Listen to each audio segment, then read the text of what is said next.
பல வருஷங்களுக்கு முன்னாடி நடந்த விஷயம். இந்தியாவோட ரொம்ப தூரத்து இலாக்காவுல ஒரு பெரிய பாலைவனம் தான் இது, நார்பூர்.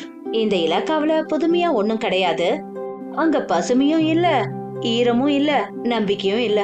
மக்கள் வறண்டு போன கிணறு, கொளுத்துற வெயிலோட நிழல வாழ்க்கையை ஓட்டிட்டு இருந்தாங்க. ஐயோ கடவுளே, இந்த வெயில்னால நான் ரொம்ப நொந்து போயிட்டேன். இந்த வெயில் எப்பதான் குறையுமோ தெரியல. அப்புறம் நம்மளுடைய இந்த பாலைவனத்தில் எப்பதான் மழை பெய்யுமோ. ஆனால் விட்டு தொலைப்பா, அந்த மாதிரி எதுவும் நடக்க போகிறதில்ல. இந்த கிராமத்தில் பசுமையும் வரப்போகிறதில்ல, தண்ணியும் வரப்போகிறதில்ல. இத்தனை மாதம் இத்தனை வருஷங்கள் கழிச்சு கிராமத்தில் இருக்கிற கிணத்துல தண்ணி அதிகமாக வருதுன்னு என்னைக்காவது பார்த்துருக்கிறியா? இல்லை கிருஷ்ணன் ஐயா, அந்த கிணத்து தண்ணி கூட இப்போ தீர்ந்து போயிடும் போல இருக்கு. அதுக்கப்புறமா அந்த ஆண்டவன் என்னதான் நம்ம தலையில் எழுதியிருக்கானோ. என்ன எழுதியிருப்பான்? துடிச்சு துடிச்சு சாகுங்க, இதை தான் எழுதியிருப்பாரு. அப்புறம் நீ ஏன் அந்த கிணத்தை நம்பிக்கிட்டு இருக்க? அந்த கிணத்து தண்ணி கூட நம்மளை எங்கே காப்பாற்ற போகுது? அப்புறம் அந்த தண்ணினால நம்மளுக்கு எந்த விசேஷமும் இல்லையே. அந்த தண்ணியும் உப்பு தானே. தண்ணியில் எந்த சுவையும் இல்லை, ஆரோக்கியமும் கிடைக்கிறது இல்லை. ஆனால் அந்த உப்பு தண்ணியை குடிச்சு குடிச்சு வருஷக்கணக்காக உடம்பு சரியில்லாமல் இருக்கேன். நீங்கள் சொல்கிறதும் உண்மைதான் கிருஷ்ணய்யா. ஆனால் தொண்டையை நனைக்கிறதுக்கு தண்ணின்ற பேரில் நமக்கு ஏதோ இருக்குல்ல. அப்படி அந்த கிணத்து தண்ணியும் தீர்ந்து போச்சுன்னு வச்சுக்கோங்க, நாம் என்ன பண்ணுறது? எல்லாரும் சாக வேண்டியது தான். இல்லை இல்லை, நான் சாக விரும்பலை. அப்புறம் எனக்கு இருக்கிற 2 குழந்தைங்களும் சாகிறது என்னால் பார்க்க முடியாது. சரிதான்பா, இப்போ நீ என்னதான் பண்ண போற? வானத்திலிருந்து மழையை பொழிய வைக்க போறியா?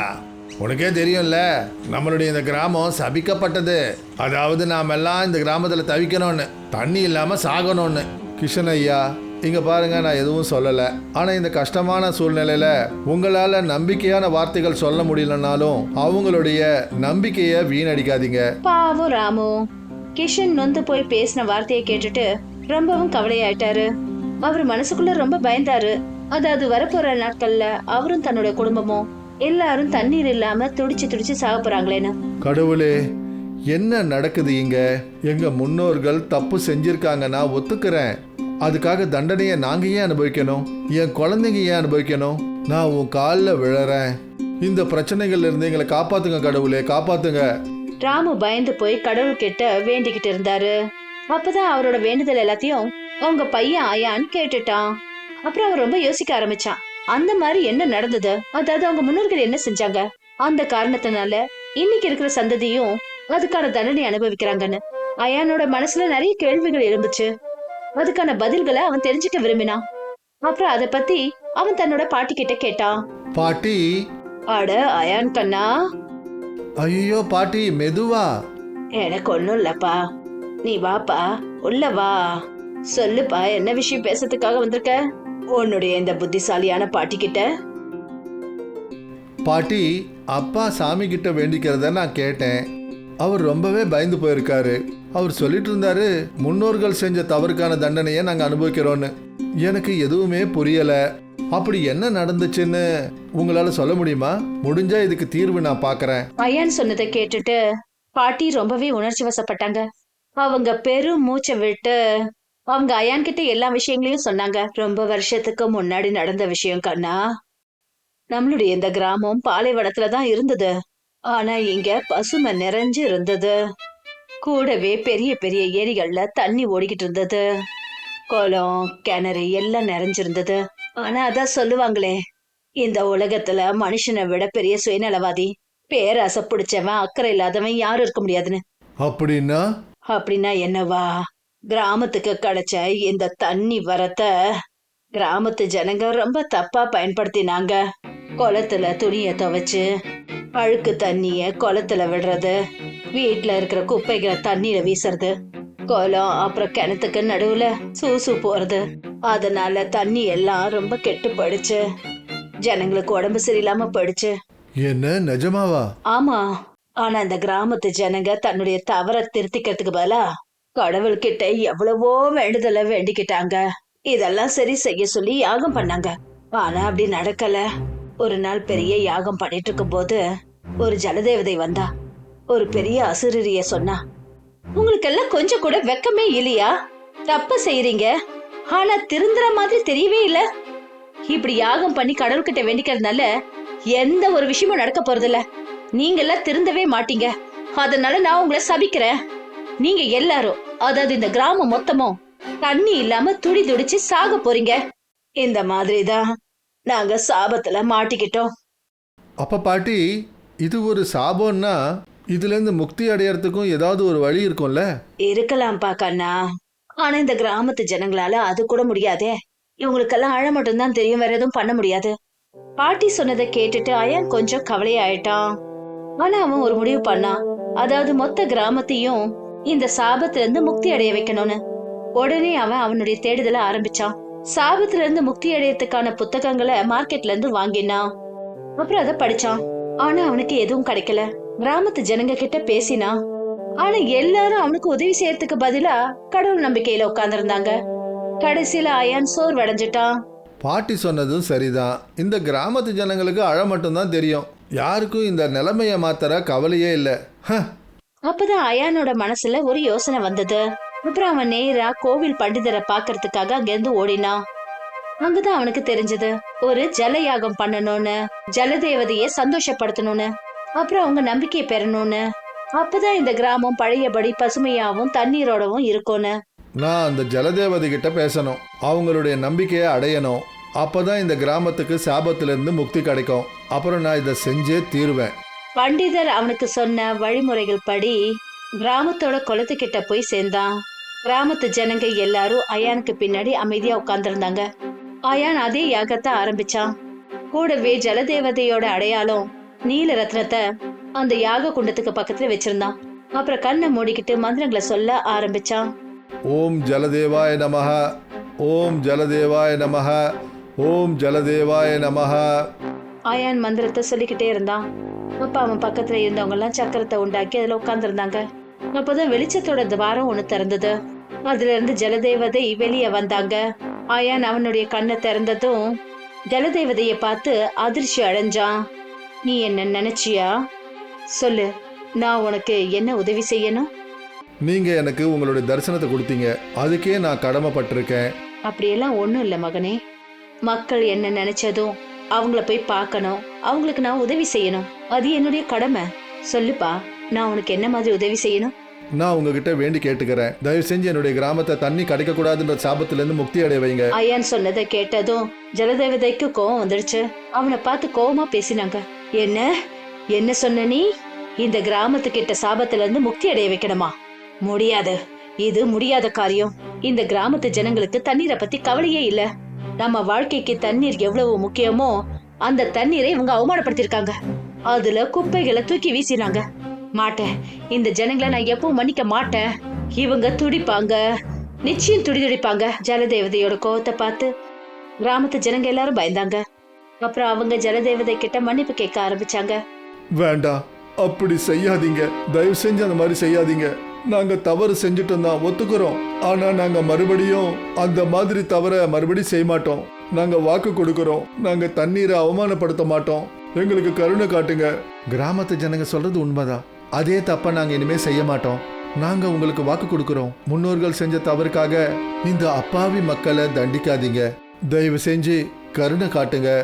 அயான் அப்புறம் ராமுனால கிராமத்து ஜனங்க எல்லாரும் ஒருத்தரா ஜலதேவதை கிட்ட மன்னிப்பு கேட்டாங்க. அந்த பூஜை நடக்கிற இடத்துல மக்களோட குரல் எதிரொலிச்சது. உடம்பு சரியில்லாம இருந்தும் கூட மக்கள் ஜலதேவதை கிட்ட மன்னிப்பு கேட்டுட்டு இருந்தாங்க. அவங்களுடைய இந்த பாவமான நிலைமைய பார்த்து ஜலதேவதையோட மனசு பரிதாபப்பட்டுச்சு. போது நிறுத்துங்க. ஜலதேவதை சொன்னதை கேட்டு எல்லாரும் அப்படியே அமைதியாயிட்டாங்க. மகனே, நீ சொன்னது உண்மைதான். முன்னோர்கள் செஞ்ச தவறுக்காக இந்த அப்பாவி மக்கள் தண்டிக்கப்படக்கூடாது. இதுக்கு மேலே உங்க எல்லாரோட நிலைமைகளை என்னால பார்க்க முடியல. அதனால இந்த கிராமத்தை சாபத்துல இருந்து முக்தி அடைய வைக்கணும். குடு, அந்த நீல ரத்னத்தை என்கிட்ட கொடு. அயான் ஜலதேவதை கிட்ட நீல ரத்னத்தை கொடுத்தான்.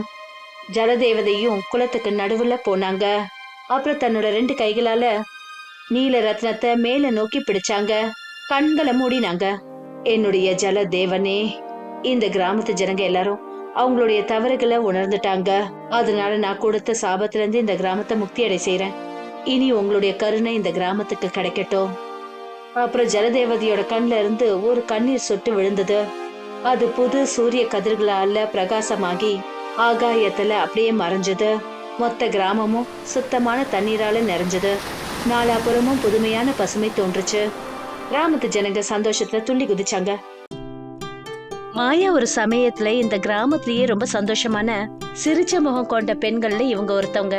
ஆனா அன்னைக்கு சாயந்தரம் அவங்க வயலுக்கு போன போது அவங்க உலகமே செதறடிச்சு. ராமு, எழுந்துரு, உனக்கு என்ன ஆச்சு? மாயா, சீக்கிரமா மாட்டு வண்டிய வர சொல்லு. ஒருவேளை உயிரை காப்பாத்த முடிஞ்சா. ஆனா உயிரை காப்பாத்த முடியல. கிராமத்திலேயே கடினமா உழைக்கக்கூடிய ராம்கிஷனை பாம்பு கொத்திடுச்சு. இப்ப அவருடைய உடம்பு மண்ணோட மண்ணா இணைஞ்சிடுச்சு. 2 நாளைக்கு அப்புறம் கிராமத்துல வட்டிக்கு பணம் கொடுக்கறவரு ஹரிபிரசாத் அவங்க வீட்டு வாசல்ல வந்து நின்னாரு. மாயா, இங்க பாரு பத்திரம். உன் வீட்டு ஆம்பளை என்கிட்ட கடன் வாங்கியிருக்கிறாரு. இப்போ வயல் எனக்கு சொந்தமானது. ஹரிபிரசாத் அண்ணன், இன்னும் அவருக்கு காரியம் கூட முடியல. கொஞ்சம் அவகாசம் கொடுங்க. அவகாசம் கொடுக்க முடியாது மாயா. கடனை அடைச்சு தான் தீரணும். வயல் இப்போ எனக்கு சொந்தமானது. மறுநாள் பஞ்சாயத்துக்கு போய் கூக்குரல் கொடுத்தாங்க. தலைவர் ஐயா, இந்த வயல் ராம்கிஷனோட கடைசி அடையாளம். என் குழந்தைக்கு இதுதான் ஆதாரம். ஏதாவது பண்ணுங்க. மாயா, பத்திரம் சட்டப்படி எழுதுனது. அப்புறம் ஹரிபிரசாத் இந்த கிராமத்துக்கு கடன் கொடுக்குறவரு. என்னால் நினைச்சா கூட எதுவும் செய்ய முடியாது. அப்போ ஒரு பொண்ணுக்கு யாரும் சப்போர்ட்டா வர மாட்டாங்களா? எல்லா சட்டமும் பணத்துக்காக மட்டும்தானா? அப்படி உன் வயலை காப்பாத்திக்கணும்னு நினைச்சேன்னா சரியான நேரத்துல உன்னுடைய கடனை அடைச்சிருக்கணும் மாயா. இப்ப அவங்க கிட்ட இருந்த வயலும் போயிடுச்சு, அப்புறம் மரியாதையும் போயிடுச்சு. மாயா தினமும் அடுத்தவங்க வீட்டுக்கு போய் பாத்திரம் சுத்தம் பண்றது, அப்புறம் வயல்ல கூலி வேலை செய்ய போவாங்க. செல்லம், நீ நல்லா படிச்சுக்க. இந்த உலகத்துல நம்மள மாதிரி ஆட்களுக்கு எந்த ஆதரவும் கிடையாது. அம்மா, நான் பெரியவளானதும் நம்ம வயலை மீட்டெடுப்பேன். அப்புறம் அந்த ஹரிபிரசாதுக்கு பொண்ணுங்கிறவ என்னன்னு சொல்லுவேன். அன்னையில இருந்து குடியாவோட மனசுல ஒரு வைராகியம் ஏற்பட்டுச்சு. ஒரு நாள் எல்லாத்தையும் மாத்தணும்னு நினைச்சா. ஆனா எப்படி? இந்த கேள்வி எப்பவும் அவளுக்கு முன்னாடி நின்னுட்டு இருந்தது. 20 வருஷத்துக்கு அப்புறம் குடியா காட்டுல தனியா மரங்களை வெட்டிட்டு இருந்தா. மதிய வெயில் சோர்வுனால அவளுடைய உடம்பு அசந்து போயிடுச்சு. இன்னைக்கு இந்த சூரியன் நெருப்பு மாதிரி கொதிக்குது. இந்த மர நிழல்ல கொஞ்ச நேரம் ஓய்வு எடுத்துக்கிறேன். அப்பதான் வீசுற அந்த காற்றுல அவ ஒரு வினோதமான வாசனைய உணர்ந்தா. இது இது என்ன வாசனை? இனிப்பா மசாலா நிறைஞ்ச விசித்திரமான வாசனையா இருக்கு. அவ எழுந்தா அந்த வாசனைய பின்தொடர்ந்து ஒரு பழைய உடைஞ்சு போன குடிசை கிட்ட போனா. உள்ள ஒரு வயசான அம்மா எதையோ பொறிச்சுக்கிட்டு இருந்தாங்க. என்ன குடியா, மறுபடியும் இன்னைக்கு விறகெடுக்க வந்தியா? உங்களுக்கு என்னோட பேர் எப்படி தெரியும்? நீ இந்த காட்டுக்கு சின்ன வயசுல இருந்து வந்துட்டு இருக்கல. நான் இந்த இடத்துல தான் இருக்கேன். சின்ன வயசுல இருந்தே நான் உன்னை பார்த்துக்கிட்டு தான் இருக்கேன். அப்படியா? ஆனா இந்த வாசனை, நீங்க என்ன பண்ணிட்டு இருக்கீங்க? இதுதான் மாம்பழ பக்கோடா. மாம்பழ பக்கோடாவா? ஆமா, என்னது இது? நான் இது வரைக்கும் இதை கேள்விப்பட்டதே இல்லையே. இது என்னுடைய முக்கியமான ரெசிபி. உலகத்துல யாருக்கும் இது தெரியாது. என் பையனுக்கு மட்டும்தான் தெரியும். ஆனா இப்ப அவன் இந்த உலகத்துல இல்ல. அந்த அம்மாவோட கண்கள் கலங்க ஆரம்பிச்சது. ஒடியா கொஞ்ச நேரம் அமைதியா இருந்தா. அப்புறம் திடீர்னு என்ன சொன்னான்னா, நீங்க விரும்பினா எனக்கு கத்து கொடுக்கலாம். இத நான் கத்துக்க ஆசைப்படுறேன். நீதான் அந்த கை. இந்த மரபை நான் உன்கிட்ட ஒப்படைக்க முடியும். இப்போ என்னுடைய நாட்கள் முழுமையடைய போகுது. என்னோட விருப்பம் என்னன்னா, இந்த சுவை உயிரோட இருக்கணும். முதல்ல நீ உன்னை பத்தி எல்லாத்தையும் என்கிட்ட சொல்லு. அந்த பழமொழி இருக்குல்ல, யாரு சுவைய புரிஞ்சுக்க நினைக்கிறாங்களோ முதல்ல அவங்க வாழ்க்கைய புரிஞ்சுக்கணும். முடியா தன்னுடைய மொத்த கதைகளையும் சொன்னா. ராமகிருஷ்ணன் இறந்தது, கடங்காரனோட அநியாயம், அம்மாவோட உழைப்பு, அப்புறம் தனக்குள்ள இருக்கிற பழிவாங்குதல், அப்புறம் தன்னம்பிக்கைக்கான கனவு. பொண்ண மாதிரியே தான் என்னுடைய பிள்ளைக்கும் கனவு இருந்தது. ஆனா அவன் நகரத்துக்கு போயிட்டான். ஆனா அங்க நடந்த சம்பவத்துல அவன் இறந்து போயிட்டான். அன்னையில இருந்து இந்த குடிசை, அப்புறம் என்னோட ரெசிபி இந்த உலகமா ஆயிடுச்சு. அப்படி நீங்க விரும்பினா இந்த ரெசிபி என்னோட உலகமா மாறும். அப்ப கேளு கண்ணா, கவனமா கேளு. இந்த மாம்பழ பக்கோடாவை சாதாரணமா செஞ்சிட முடியாது. அந்த அம்மா ரெசிபியை சொல்ல ஆரம்பிச்சாங்க.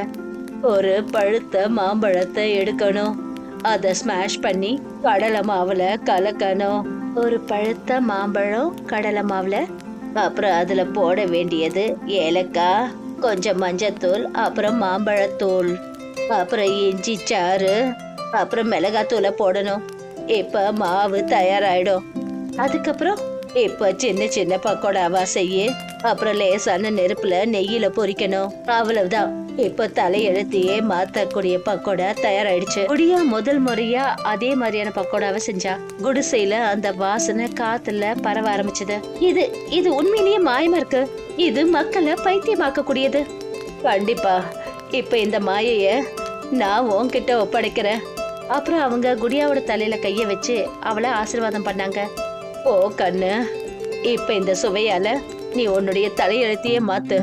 அன்னைக்கு அது குடிசையில வெறும் பக்கோடா மட்டும் செய்யல, ஒரு கனவு பொறிக்கப்பட்டது. இப்ப அது இந்த உலகத்துல தன்னுடைய நிறத்தை பரப்ப தயாரா இருக்கு. குடியா முடிவு பண்ணிட்டா, இனிமேலும் பொறுத்தது போதும்னு. இனி இந்த பக்கோடா தான் என்னுடைய பலமே. அப்புறம் இதுதான் என்னுடைய போராட்டத்துக்கான ஆயுதமும் கூட. அவ ஒரு பழைய வண்டி கடைய வாங்கினா, அதை தொடச்சு கிடிச்சு பளபளன்னு ஆக்கினா. அப்புறம் தன்னோட கையில ஒரு போர்டை எழுதினா, மாம்பழ பக்கோடா காரின்னு. பாருங்கப்பா, இவ மாம்பழத்துல பக்கோடா பண்ண போறாளாம். அட, அது யாராவது சாப்பிடுவாங்களா? பக்கோடால மாம்பழமா? தலையெழுத்த பாரு. பாவம் மாயாவோட பொண்ணு பைத்தியம் ஆயிட்டா போல இருக்கு. ஆனா குடியா யாரோட பேச்சிலையும் கவனத்தை செலுத்தல. சரி, இன்னைக்கு சரிங்க, என்னைக்காவது ஒரு நாள் நீங்களும் லைன்ல நிப்பீங்க. அட, என்ன இந்த பொண்ணு பண்ற கொடுமை? விவசாயி பொண்ணு சமையல்காரி ஆயிட்டாளா? இந்த காலத்து பொண்ணுங்களுக்கு வெக்கமும் இல்லை, கொஞ்சம் கூட புத்தியும் இல்லை. ஆனா என்னைக்கு முதல் குழந்தை கடைக்கு வந்து பக்கோடா சாப்பிட்டானோ எல்லாம் மாற ஆரம்பிச்சது. அம்மா, இந்த மாதிரி ஒரு சுவையை நான் இது வரைக்கும் சாப்பிட்டதே இல்ல. எனக்கும் கொடு, எனக்கும். சாப்பிட்டு சொல்லு, சுவையே சொல்ல ஆரம்பிச்சிடும். மெல்ல மெல்ல கிராம தெருக்கள்ல மாம்பழ பக்கோடாவோட வாசனை பரவ ஆரம்பிச்சது. பக்கத்து கிராமத்துல இருந்து மக்கள் வர ஆரம்பிச்சாங்க. உங்க கைப்பக்குவம் மந்திரம் போல கண்ணே. இன்னொரு கடையை எங்க சைட்லயும் ஓபன் பண்ண. அம்மா, இனிமே வயல்ல கூலி வேலை செய்யாதீங்க. இங்க பாருங்க இன்னைக்கான லாபம். அம்மாடி, என் உடைஞ்சு போன இடுப்புக்கு நீ இப்ப ஆறுதல் ஆயிட்ட. நாளைக்கு காலையில இந்த பொண்ணோட கடையை தூக்குங்கடா. இப்பெல்லாம் அவ ரொம்பவே ஆட ஆரம்பிச்சிட்டா. காலையில விடிஞ்சது. குடியா கடையில சாமான்லாம் எடுத்து வச்சிட்டு இருந்தா. அப்புறம் 2 ரவுடிங்க வந்தாங்க. அப்புறம் கடைய உதைக்க ஆரம்பிச்சாங்க. ஏய், என்ன பண்றீங்க? இங்கேருந்து தள்ளி போங்க. குடியா எங்க பொண்ணு மாதிரி. இந்த பொண்ணுக்கு அநியாயம் நடக்க விட மாட்டோம். எல்லாரும் சேர்ந்து ரவுடிங்களை விரட்டினாங்க. ஹரிபிரசாத், நீ ரொம்ப ஓவரா போற. இது அதே நிலம், நீ தந்திரம் பண்ணி புடுங்கியது. என்கிட்ட பத்திரங்கள் இருக்கு. இப்ப கிராமத்து ஜனங்களும் கூட இருக்காங்க. இந்த வயல் என்னுடையது, என் அப்பாவோடது. நான் என் தப்ப ஒத்துக்கிறேன். நான் செஞ்சது எல்லாமே தப்பு தான். பஞ்சாயத்து தன்னுடைய முடிவை சொல்லுச்சு. ராம்கிஷனோட நிலத்தை அவரோட பொண்ணு கிட்ட ஒப்படைக்கணும்னு. இப்ப அதே வயல்ல ஒரு அழகான ஹோட்டல் உருவாயிடுச்சு. அதோட பேரு குடியாவோட மாம்பழ பக்கோடா. எவ்வளவு அழகான உருவத்தை கொடுத்துருக்க. அப்புறம் எவ்வளவு அற்புதமான சுவை. அம்மாடி, நீ உண்மையிலேயே கலக்கிட்ட. இப்ப என்னுடைய குடியா ஒரு பொண்ணு மட்டும் இல்ல, இந்த மொத்த கிராமத்துக்கான அடையாளம். அப்புறம் ஒரு நாள் அதே ஹோட்டல் லைன்ல ஒரு தெரிஞ்ச முகம் நின்னுட்டு இருந்தது. ஹரிபிரசாத் சார், நீங்களா? அம்மாடி, ஒரே ஒரு மாம்பழ பக்கோடா கூட. இது ரொம்பவே சுவையா இருக்குன்னு கேள்விப்பட்டேன். சுவையா தான் இருக்கும், ஏன்னா இது மரியாதையோட பரிமாறுறது. குடியா தான் அப்பாவோட பேருக்கு பெருமை சேர்த்தா. அம்மாவோட ஒவ்வொரு துளி கண்ணீரையும் மரியாதையா மாத்தினா. இந்த சுவைய ஒரு குடிசையில சாப்பிட்டது அதுவே இன்னைக்கு அவளோட அடையாளமா மாறிடுச்சு. எண்ணங்கள் உறுதியா இருந்தா மாம்பழ பக்கோடாவால கூட விதியை மாத்த முடியும்.